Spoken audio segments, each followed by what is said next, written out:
Zee 24 तास एक पाऊल पुढे। टीम इंडिया चॅम्पियन्स ट्रॉफी मधून बाहेर पडणार नसल्याचं बीसीसीआयनं स्पष्ट केलंय। आयसीसीच्या क्रिकेटपटूंच्या समितीवर शिवराम कृष्णन यांच्या नियुक्तीवरून बीसीसीआय आणि आयसीसी मध्ये प्रचंड मतभेद निर्माण झाले।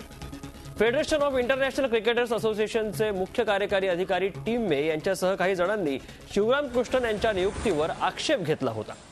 यावरूनच बीसीसीआयनं भारतीय टीम चॅम्पियन्स ट्रॉफीमधून बाहेर पडण्याचा इशारा दिल्याचं वृत्त होतं। मात्र बीसीसीआयनं असा कोणताही इशारा दिला नसल्याचं स्पष्ट केलंय। एक मात्र नक्की, या प्रकरणामुळे पुन्हा एकदा बीसीसीआय आणि आयसीसी आमने सामने आले आहेत।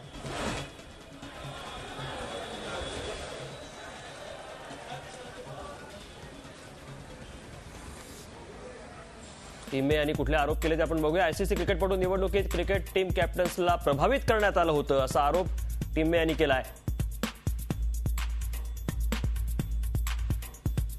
कॅप्टन्सला पसंतीनुसार मतदान करू दिलं नाही असाही आरोप केलाय आणि याचे माझ्याजवळ सबळ पुरावे आहेत असं टीम मे यांनी म्हटलं होतं।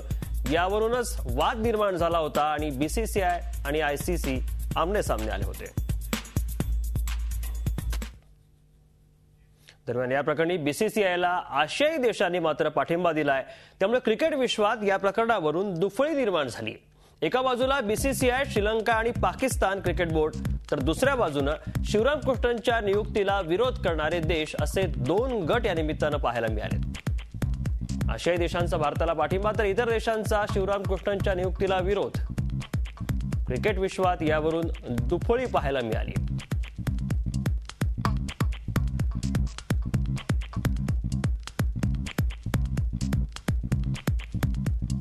श्रीलंका बोर्डाचे निशांत रणतुंगा यांनी या संदर्भात बीसीसीआयला कशा शब्दात पाठिंबा दिला ते आपण पाहूया।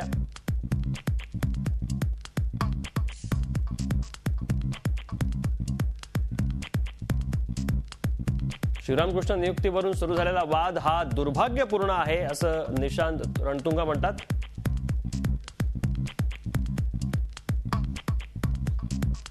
भारत वा एशियन प्लेअर असले की नेहमीच आरोप होतात। आम्हाला शिवराम कृष्णन यांच्या क्रिकेटमधील क्षमतेबाबत कोणतीच शंका नाही।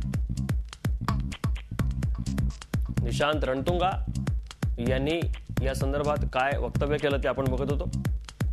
झी 24 तास एक पाऊल पुढे।